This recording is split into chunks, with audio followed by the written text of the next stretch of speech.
हरे कृष्णा, सभी को दंडवत प्रणाम। हम लोग ने शनिवार को सुना था कि गदाधर पंडित ने श्री गोपीनाथ के लिए सब्जी और चावल का भोग बनाया था और उसे थाली में सजाकर भगवान के सामने दिखाया। तभी उसी क्षण से चैतन्य महाप्रभु प्रकट हुए और सुंदर मुस्कान से युक्त होके वे हरे कृष्ण महामंत्र का कीर्तन कर रहे थे। उन्होंने मंद स्वर में गदाधर पंडित को उनके नाम से पुकारा और दिव्य आनंद का अनुभव करते हुए उनकी स्तुति करने लगे। फिर मुस्कुराते हुए उन्होंने कहा, गदाधर, आज तुमने मुझे भोज पर नहीं बुलाया। मैं कोई अजनबी हूँ क्या? परंतु यदि तुम मना भी करोगे तो मैं छीन कर प्रसाद ले लूंगा। मैं नित्यानंद प्रभु द्वारा लाए गए तथा तुम्हारे हाथों द्वारा पकाए गए चावलों को खाने का अवसर यूं ही नहीं जाने दूंगा। इसे सुनकर नित्यानंद प्रभु और गदाधर पंडित आनंदित हो उठे। गदाधर पंडित ने एक थाली में भोजन परोस ऋषि गौर चंद्र के सम्मुख रख दिया। पूरा मंदिर और ध्यान भोजन की सुगंध से भर गया। फिर इसके बाद महाप्रभु ने केशव भारती से प्रश्न पूछे कि भक्ति और ज्ञान में क्या श्रेष्ठ है। गुरुदेव उत्तर देने से पूर्व विषय पर सावधानी पूर्वक विचार करें। आपका निर्णय निष्पक्ष होना चाहिए। कुछ क्षण विचार करने के बाद शिव भारती ने कहा, विचार चिंतन करने के पश्चात मैं इस निष्कर्ष पर पहुंचा हूँ कि भक्ति ही श्रेष्ठ है।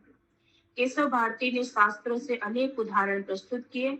यह सुनकर श्री चैतन्य महाप्रभु हर्षित एवं उच्च स्वर में हरि हरि का जय घोष करने लगे। अब हम लोग यहाँ से आगे सुनेंगे। हरे कृष्णा।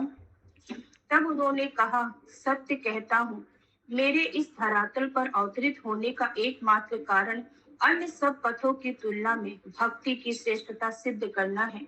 गुरुदेव, यदि आपने ज्ञान को श्रेष्ठ कह दिया होता तो आज मैं समुद्र में प्रविष्ट हो जाता।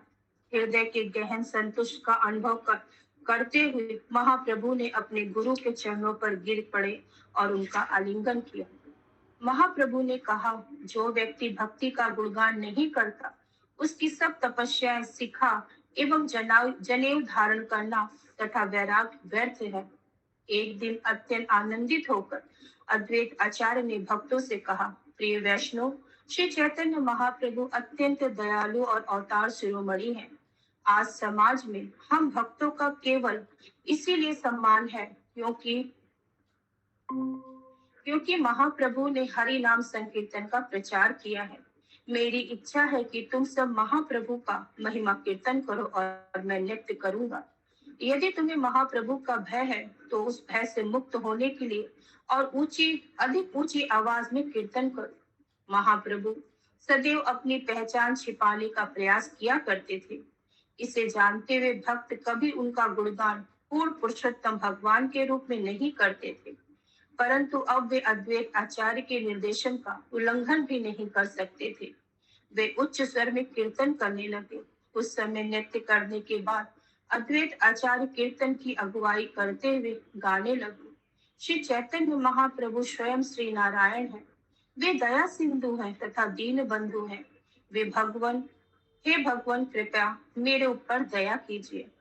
पीछे पीछे सब भक्त भी गाने लगे, जय सचिनंदन। कुछ समय पश्चात अद्वैत आचार्य एक और गीत रच कर गाने लगे, करुणा सिंधु श्री गौर सुंदर की जय हो। नवदीप नायक बनकर अवतरित हुए वृंदावन चंद्र की जय हो। कृपया मुझे अपने चरण कमलों की शीतल छाया प्रदान करें। कीर्तन की गति बढ़ती रही और अद्वैत आचार्य उन्मादित होकर नृत्य करने लगे। क्योंकि यह गीत भक्तों के लिए कुछ नया था, वे अधिक रुचि से उसे गा रहे थे। उच्च कीर्तन को सुनकर महाप्रभु वहां आ पहुंचे। भक्तगण पूरे उत्साह से भरे थे और उनके बीच अद्वैत आचार्य दिव्य उन्माद में नृत्य कर रहे थे। सामने महाप्रभु को खड़ा देखकर भी भक्तों को उनसे भय नहीं था। महाप्रभु सदैव भक्तों के तुच्छ सेवक के रूप में व्यवहार किया करते थे। वे वही वे यही कहते कि मैं तो श्री कृष्ण का किंकर हूँ। उनकी उपस्थिति में किसी में उन्हें भगवान कहने का साहस नहीं होता। परंतु आज अद्वैत आचार्य के बल पर भक्तगण निर्भय होकर महाप्रभु का परम भगवान के रूप में गुणगान कर रहे थे। इसे सुनकर महाप्रभु कुछ लज्जित थे और कुछ क्षण वहां ठहर कर चले गए। अंततः कई घंटे कीर्तन करने के बाद भक्त महाप्रभु के दर्शन करने चल दिए। कीर्तन में निज गुणगान सुनकर महाप्रभु अपने निवास पर लौट आए और लेट गए। वे थोड़े अप्रसन्न दिख रहे थे। तभी उनके सेवक गोविंद ने उन्हें सूचना दी कि सब भक्त उनके दर्शन हेतु द्वार पर प्रतीक्षा कर रहे हैं। महाप्रभु ने सबको भीतर बुलवा लिया। भक्तों ने देखा कि महाप्रभु लेटे हुए हैं और उनकी ओर देख भी नहीं रहे हैं। वे घबरा गए और भयभीत होकर महाप्रभु के चरण कमलों का स्मरण करते हुए प्रार्थना करने लगे। कुछ समय पश्चात महाप्रभु उठे और बोले, प्रिय श्रीनिवास, प्रिय भक्तों, भगवान श्री कृष्ण का गुणगान छोड़कर आज तुम किस अवतार के गीत गा रहे थे, जरा बताओ तो सही। पटु वक्ता होने के कारण श्रीवास पंडित ने उत्तर दिया, महाप्रभु, जीव आत्मा स्वतंत्र नहीं है। वह तो कठपुतली के समान भगवान के निर्देशों पर नाचता है। आज वही हुआ।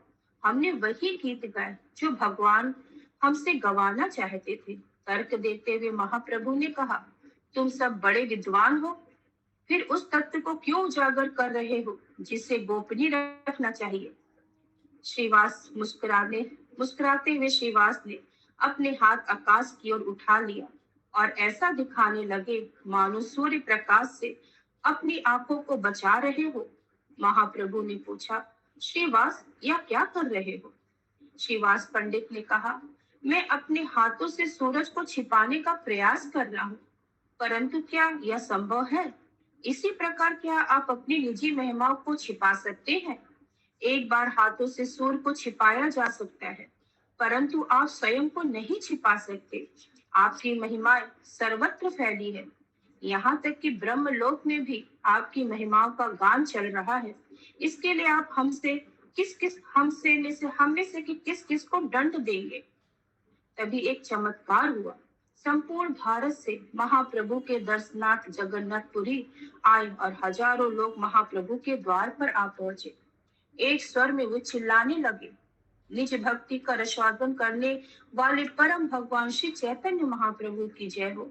सन्यासी का वेश धारण करने वाले पूर्ण पुरुषोत्तम भगवान की जय हो।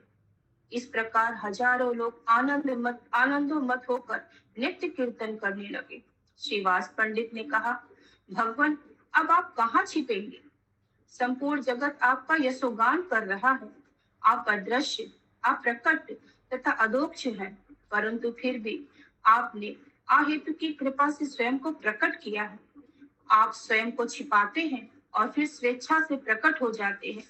केवल आपका दिव्य कृपा पात्र मनुष्य ही इसे जान सकता है। श्री गौर सुंदर ने कहा, श्रीवास, तुमने अपनी जादुई शक्ति द्वारा लोगों को यह कीर्तन करने के लिए प्रेरित किया है। आज तुमने मुझे पराजित कर दिया। निसंदेह अपनी भक्ति के बल पर तुम्हें यह कार्य करने की शक्ति प्राप्त हुई है।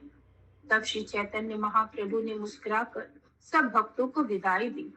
महाप्रभु सदैव भक्तों को अपना संग दिया करते थे। शुद्ध भक्तों से घिरे महाप्रभु ऐसा प्रतीत होते जिस प्रकार प्रकाशवान सितारों से घिरा पूर्ण चंद्रमा दिव्यमान होता है। उसी समय दो महापुरुष सभा में आए। वे थे दबीर खास और साकर मणि। अपने दांतों में तिनका लिए वे दूर से ही महाप्रभु को प्रणाम कर रहे थे। अपनी कृपा दृष्टि उन पर बिखेरते हुए महाप्रभु ने उन्हें आशीर्वाद दिया और वे दोनों उनकी स्तुति करने लगे। भगवान, इस अवतार में आपने एक शुद्ध भक्त की भूमिका स्वीकार की है। शुद्ध भक्त के मार्ग का प्रचार करके आप संपूर्ण जगत का उद्धार कर रहे हो, परंतु आपने हमारी उपेक्षा क्यों कर दी। क्या हम इस सृष्टि के भाग नहीं हैं? जन्म से ही हम मायावी भोग विलास द्वारा अंधे हो चुके हैं। फलस्वरूप आपके चरण कमलों की पूजा न करके हमने स्वयं को परम सौभाग्य से वंचित रखा। ना तो हमने आपके भक्तों का संग किया और ना ही आपकी महिमाओं के श्रवण कीर्तन में भाग लिया। हमें उच्च सरकारी पद और राजसी सम्मान देकर आपने हमारे साथ छल किया, क्योंकि आपने हमें ऐसा ऐसा मनुष्य जीवन दिया जिसके लिए देवता भी ललायित रहते हैं। अब कृपया हमारे ऊपर अपनी कृपा दृष्टि कीजिए। हम वृक्षों के नीचे रहते हुए केवल आपके पवित्र नाम का कीर्तन करना चाहते हैं। हम आपके द्वार पर भिक्षुक खड़े हैं। हमें आशीर्वाद दीजिए जिससे हम आपके शुद्ध भक्तों के भोजन उच्छिष्ट को खाते हुए अपना जीवन व्यतीत कर दें। महाप्रभु ने उत्तर दिया, तुम दोनों भाई निश्चित ही महाभाग्यशाली हो। संसारिक बंधनों की जिन बेड़ियों से पूरा संसार जकड़ा हुआ है, तुम दोनों ने उन्हें सहजता पूर्वक काट दिया है। अब यदि तुम भक्ति में जीवन में प्रवेश करके भगवत प्रेम विकसित करना चाहते हो, तो पतित पावन श्री अद्वैत आचार्य के चरण कमलों को पकड़ लो। यह सुनते ही वे दोनों भाई अद्वैत आचार्य के चरण पर गिर कर प्रार्थना करने लगे, कृपया हम पतितों का उद्धार करें। श्री चैतन्य महाप्रभु ने कहा, प्रिय अद्वैत, कलयुग में इन जैसे विरक्त संत अद्भुत अत्यंत दुर्लभ है। राजसी सुखों का स्वेच्छा से त्याग करके इन्होंने वैरागियों का जीवन स्वीकार कर लिया है। ये वृंदावन में रहते हुए निरंतर श्री कृष्ण के पवित्र नाम का जाप कीर्तन करते हैं। निसंकोच इनके हृदय में कृष्ण भक्ति से अपवलित कर दीजिए, जिससे ये जन्म जन्मांतर तक भगवान को ना भूले। अद्वैत आचार्य ने उत्तर दिया, भगवान, वास्तव में आप ही जगत के परम हितैषी हैं। आप जैसा कहेंगे मैं वैसा करूंगा। मैं तो आपकी भक्ति रूपी खजाने का मात्र रखवाला हूँ।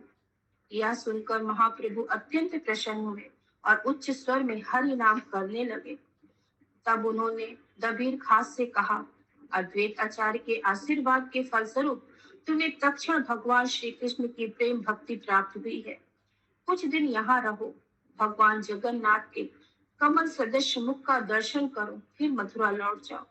प्रत्येक जीव आत्मा को भक्ति रस का निवितरण करके रजोगुण एवं तमोगुण से प्रभाव को समाप्त करो।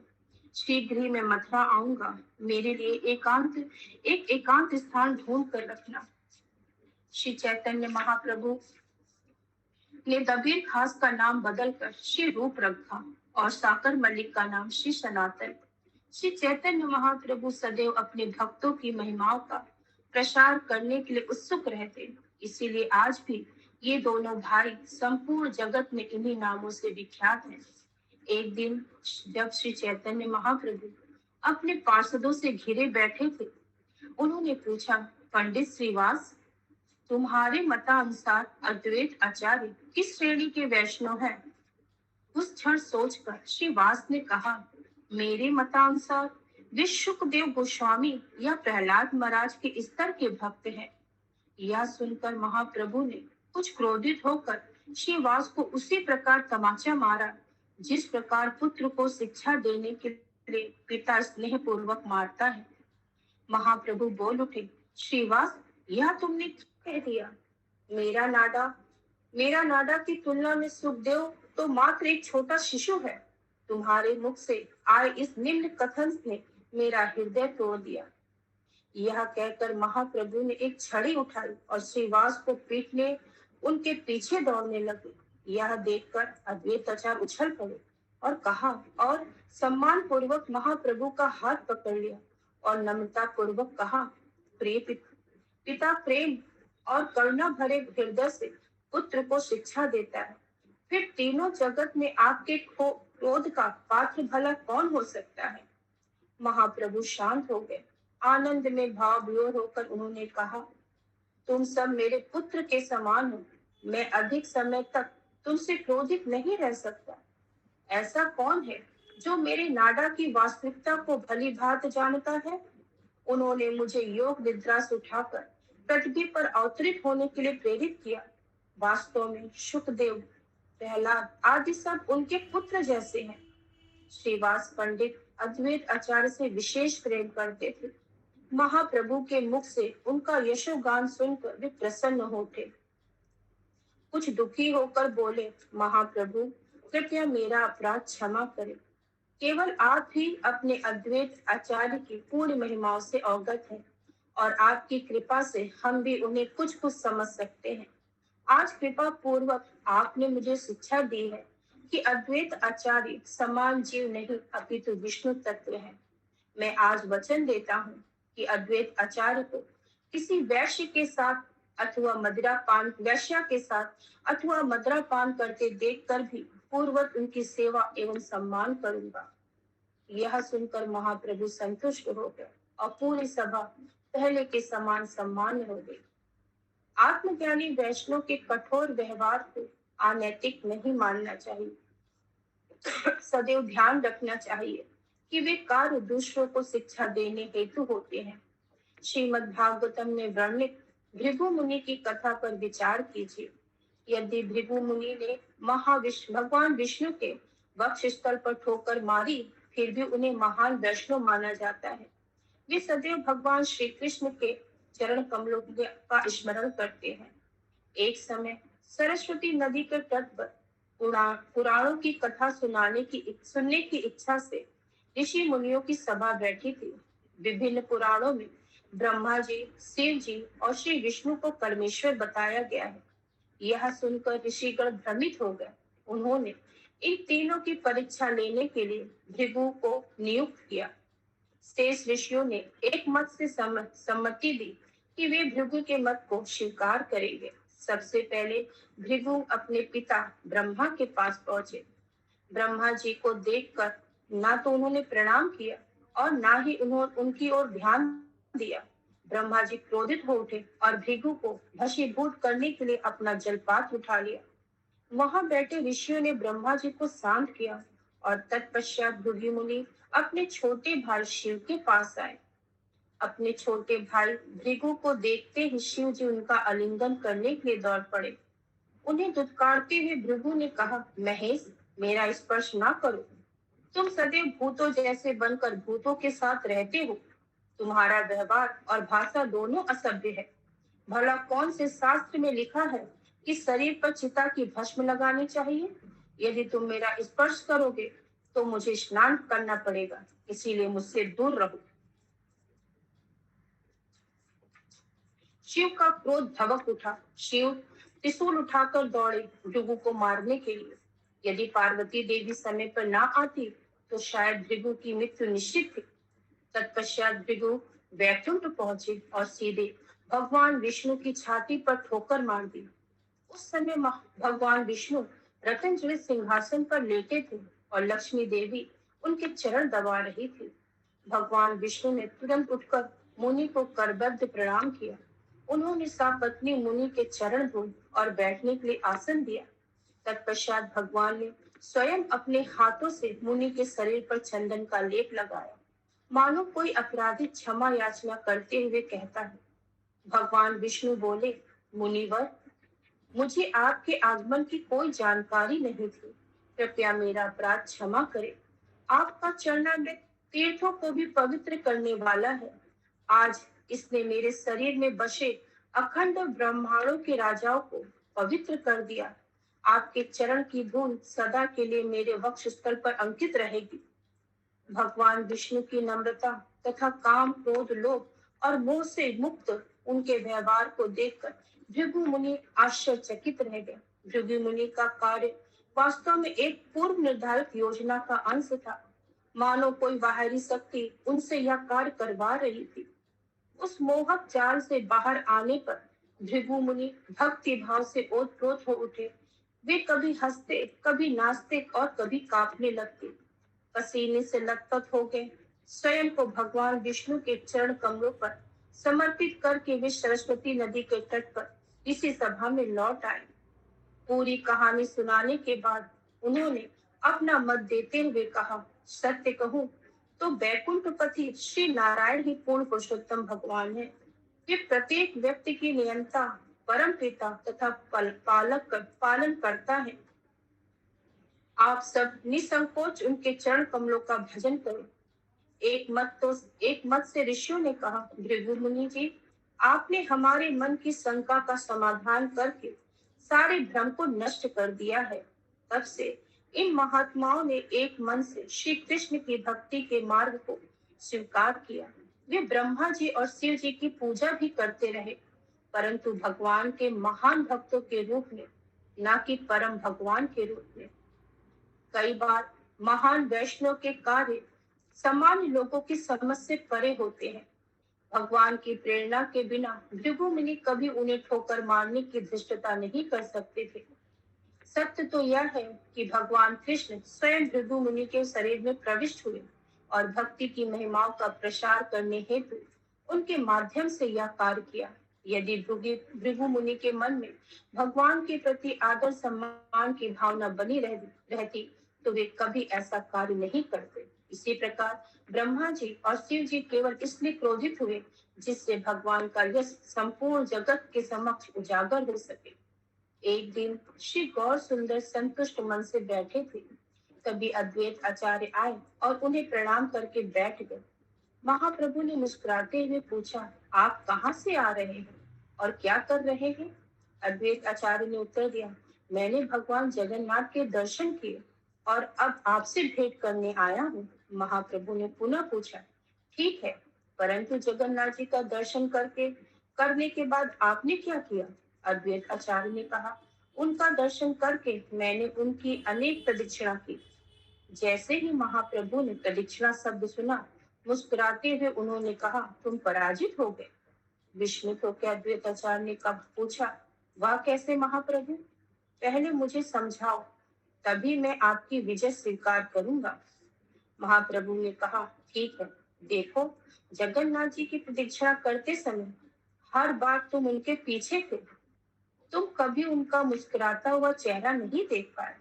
मैं हर समय सामने से जगन्नाथ जी के दर्शन करता हूँ, जिससे मेरे नेत्र कभी उनके मुख से नहीं हट ही नहीं पाते। हाथ जोड़कर अद्वैताचार्य ने स्वीकार किया, सत्य है, मैं आपसे पराजित हो गया। आपके अतिरिक्त तीनों जगत में कौन है जो आपके शब्दों के वास्तविक मर्म को जान सके? इन दोनों की वार्ता सुनकर भक्तगण उल्लासित हो उठे और उच्च स्वर में हरि हरि का जयघोष करने लगे। गदाधर पंडित दूसरी दीक्षा लेना चाहते थे।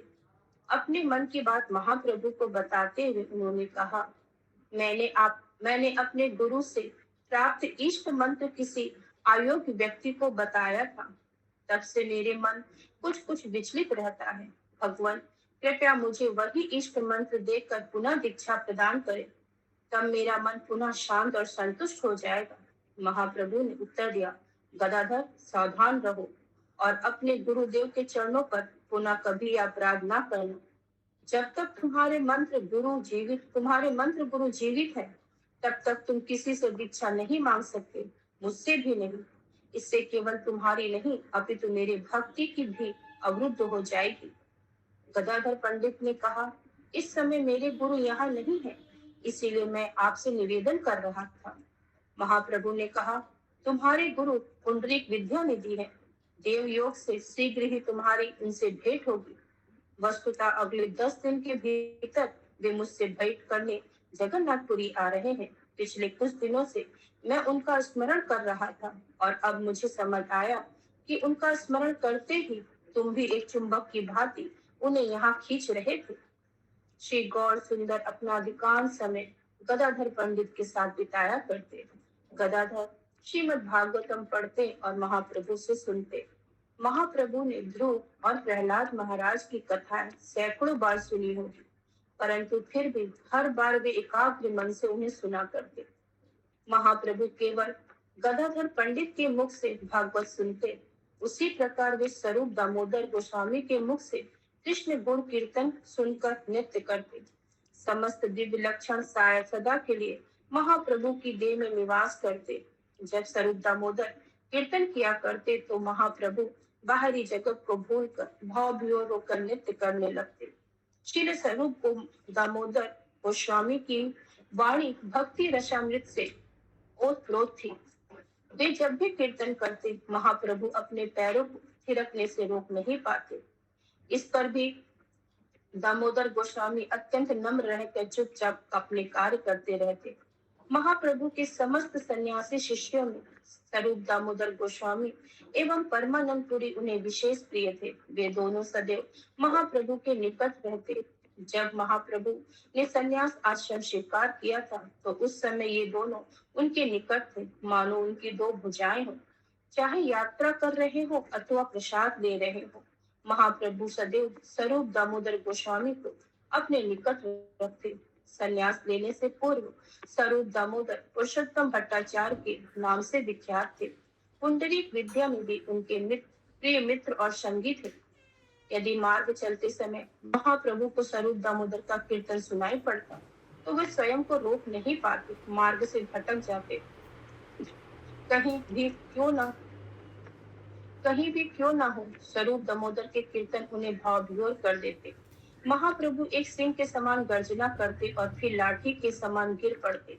स्वरूप दामोदर उनके साथ ही चलते और तुरंत उन्हें पकड़ लेते। भला कौन है जो स्वरूप दामोदर गोस्वामी के अद्भुत भाग्य का वर्णन कर सके। एक दिन दिव्य उन्माद की अवस्था में महाप्रभु कुएं में गिर पड़े। सब भक्त विचलित हो गए और रोते हुए प्रार्थना करने लगे। अद्वैत आचार्य घुटनों के बल झुककर हाथों में सिर पकड़ने कर रोने लगे। प्रभु की अवस्था का कोई भान नहीं था। महाप्रभु को अपनी अवस्था का कोई भान नहीं था। जब वे तैरने लगे,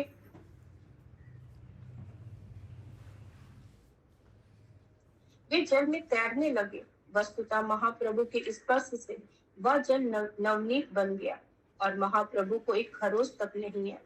स्वरूप दामोदर गोस्वामी के कीर्तन में इतनी अद्भुत शक्ति थी कि नृत्य कर रहे भक्तों को अपनी त्वचा में चुभने वाले कांटों तक का भान नहीं रहता। शीघ्र ही अद्वैत आचार्य और कुछ अन्य भक्तों ने महाप्रभु को कुएं से बाहर निकाला। पूरी घटना से अनजान महाप्रभु बार बार क्या हुआ कर कहते रहे। अपने प्रिय महाप्रभु को सुरक्षित देखकर भक्तों ने राहत की सांस ली। पुंडरीक विद्यानिधि ने नीलाचल आते हुए महाप्रभु को इसका पता चल गया।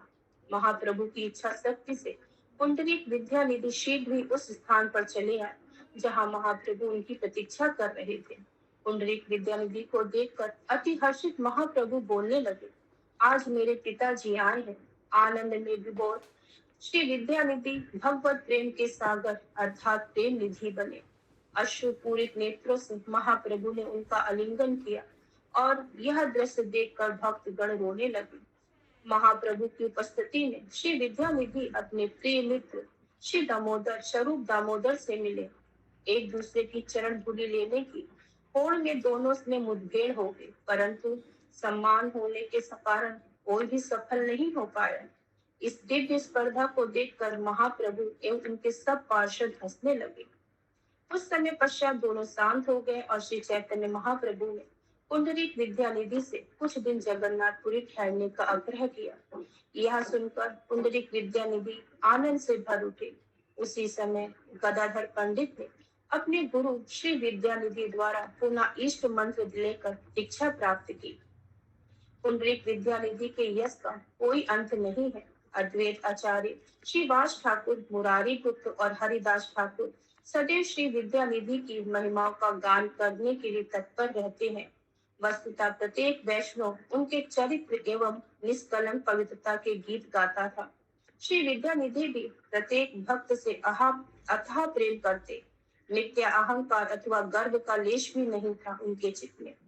पुंडरीक विद्यानिधि भगवान श्री कृष्ण को कितने प्रिय थे, इस विषय पर मैंने प्रत्यक्ष गदाधर पंडित के पावन होठों से जो सुना था, उसे कहने का छोटा सा प्रयास कर रहा हूँ। श्री चैतन्य महाप्रभु ने समुद्र के निकट यमेश्वर नामक स्थान पर पुंडरीक विद्यानिधि के लिए निवास की व्यवस्था की थी। कई बार श्री विद्यानिधि अपने घनिष्ठ मित्र श्री स्वरूप दामोदर के साथ जगन्नाथ मंदिर जाया करते और कई बार अपने कमरे में बैठकर कृष्ण कथा में लीन रहते। उस समय ओणम सृष्टि का उत्सव आया। इस दिन पुजारी जगन्नाथ जी को नवीन वस्त्र पहनाते हैं। भक्तों के साथ महाप्रभु भी इस उत्सव को देखने मंदिर गए। चारों ओर गीत संगीत हो रहा था तथा पूरी नगरी सजी थी। उसी दिन शिव विग्रह ने अनेक वेशभूषाएं पहनी और यह उत्सव जनवरी में आने वाली मकर संक्रांति तक चलता रहा।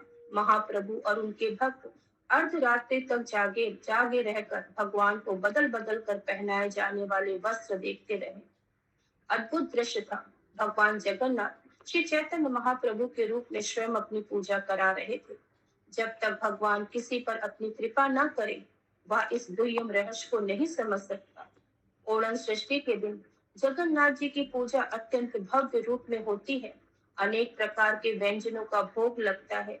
उत्सव के पश्चात महाप्रभु ने भक्तों को विदाई दी और स्वयं एकांत में आ गए। सबके जाने के बाद श्री विद्यानिधि और स्वरूप दामोदर एक साथ बैठकर परस्पर अपने मन की बातें एक दूसरे से कहने लगे।